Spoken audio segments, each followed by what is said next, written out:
Baru-baru ni kecoh pasal Petroleum Nasional Berhad Petronas buang 5,000 pekerja. Ramai yang terkejut. Maka berlumba-lumbalah puak-puak pembangkang mainkan naratif. Kata mereka kerajaan hanya kejar dividen lah. Kerajaan nak susahkan rakyat lah. Dan macam-macam lagi. Malah Ketua Pemuda UMNO, Dr. Akmal Saleh pun buat statement tak kurang hebat bila bab nak selar kerajaan. Bukan main dia minta kerajaan buat audit menyeluruh kat Petronas susulan tindakan mereka tu. Sebab katanya keadaan tersebut mencetuskan pelbagai persoalan berhubung ketulusan dan kebertanggungjawaban pengurusan tertinggi. Akmal kata sebagai syarikat milik penuh negara, sebarang keputusan drastik yang melibatkan ribuan pekerja tak boleh dibuat tanpa semak dan imbang yang telus serta berasas. Hai, Akmal.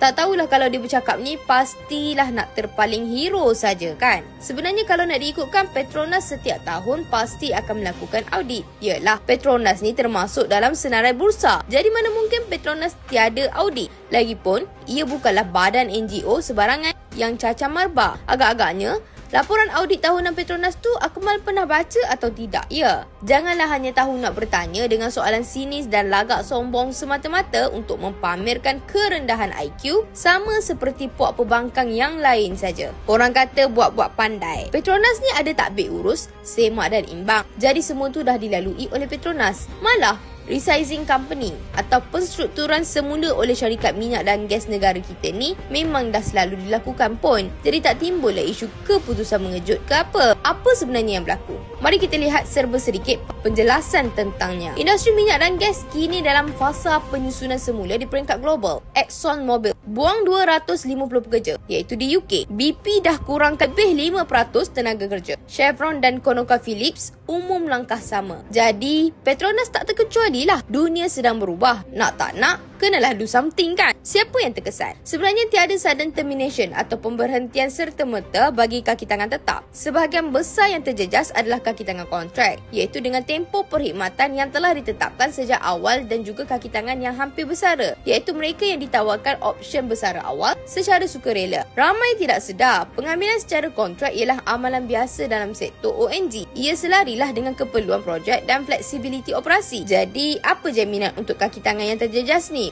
Sebenarnya Petronas dah lancarkan program khas iaitu Next Chapter sebagai ekosistem sokongan menyeluruh. Mereka akan dapat pampasan yang adil dan melebihi piawaian undang-undang, bimbingan kerjaya dan juga peningkatan kemahiran. Malah bantuan keuangan dan kesihatan mental turut diberikan. Akses kepada peluang kerja baharu. Seterusnya adalah program keusahawanan melalui Petronas Innovation Garage iaitu PING. Langkah ni sebenarnya amat penting untuk Petronas agar dapat terus menyumbang kepada negara. Petronas perlulah kekal mampan, cekap dan juga kompetitif. Kalau Petronas tak berubah mengikut zaman dan keperluan semasa, keuntungan diorang akan terjejas lah. Dan akhirnya, pendapatan negara pun akan terkesan teruk. Faham sekarang? Jadi, Akmal dan para pembangkang sekalian alam, sudahlah. Hentikan saja segala naratif jahat kalian dan biarkanlah kerajaan terus menerajui negara dengan tenang.